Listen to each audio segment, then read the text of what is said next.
ಎಲ್ಲರಿಗೂ ಇಕ್ರಾ ನ್ಯೂಸ್ 24x7ಗೆ ಸ್ವಾಗತ. ಬಾಗಲಕೋಟೆ ಜಿಲ್ಲೆಯ ರಬಕವಿ-ಬನಹಟ್ಟಿ ತಾಲೂಕಿನ ಮಹಲಿಂಗಪುರ ಪಟ್ಟಣದಲ್ಲಿ 12ನೇ ವಾರ್ಡಿನ ಸರ್ಕಾರಿ ಉರ್ದು ಕಿರಿಯ ಪ್ರಾಥಮಿಕ ಶಾಲೆಯ ಮುಂದಿನ ರಸ್ತೆಯಿಂದ ಸಾರ್ವಜನಿಕ ಶೌಚಾಲಯದವರೆಗಿನ ರಸ್ತೆ ತುಂಬ ಗಿಡಗಂಟಿಗಳಿಂದ ಕೂಡಿ ಜನಸಾಮಾನ್ಯರಿಗೆ ಸಂಚರಿಸಲು ಅಸಾಧ್ಯವಾಗಿತ್ತು. ಇದನ್ನು ಮನಗಂಡ ಡಾಕ್ಟರ್ APJ ಅಬ್ದುಲ್ ಕಲಾಂ ಶೈಕ್ಷಣಿಕ ಹಾಗೂ ಧಾರ್ಮಿಕ ಸೇವಾ ಸಂಸ್ಥೆಯ ಅಧ್ಯಕ್ಷರು ಹಾಗೂ ಪದಾಧಿಕಾರಿಗಳು ಸದಸ್ಯರು ಕೂಡಿಕೊಂಡು ಸತತ 3 ದಿನಗಳಿಂದ ರಸ್ತೆಯ ಅಕ್ಕಪಕ್ಕದಲ್ಲಿರುವ ಕಲ್ಲು ಮುಳ್ಳುಗಳನ್ನು ಸ್ವಚ್ಛತೆ ಮಾಡಿ ಜನಸಾಮಾನ್ಯರಿಗೆ ಸಂಚರಿಸಲು ಯೋಗ್ಯವಾಗುವಂತೆ ಸ್ವಚ್ಛತೆ ಮಾಡಿದ್ದಾರೆ.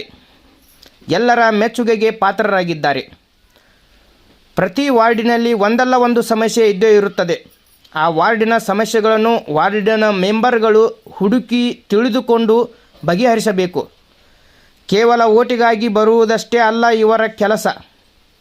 ವಾರ್ಡಿನ ಸಮಸ್ಯೆಗಳನ್ನು ಬಗೆಹರಿಸಿದರೆ ಮುಂದಿನ ಸಲ ಇವರು ಓಟು ಕೇಳುವ ಪರಿಸ್ಥಿತಿ ಬರುವುದಿಲ್ಲ. ಇವರನ್ನು ಹುಡುಕಿಕೊಂಡು ಜನಗಳೇ ವಾರ್ಡಿನ ಮೆಂಬರ್ಗಳನ್ನಾಗಿ ಮಾಡುತ್ತಾರೆ.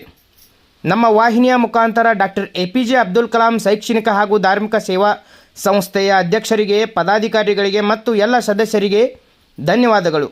Bureau report, Iqra news, Mahalingapura.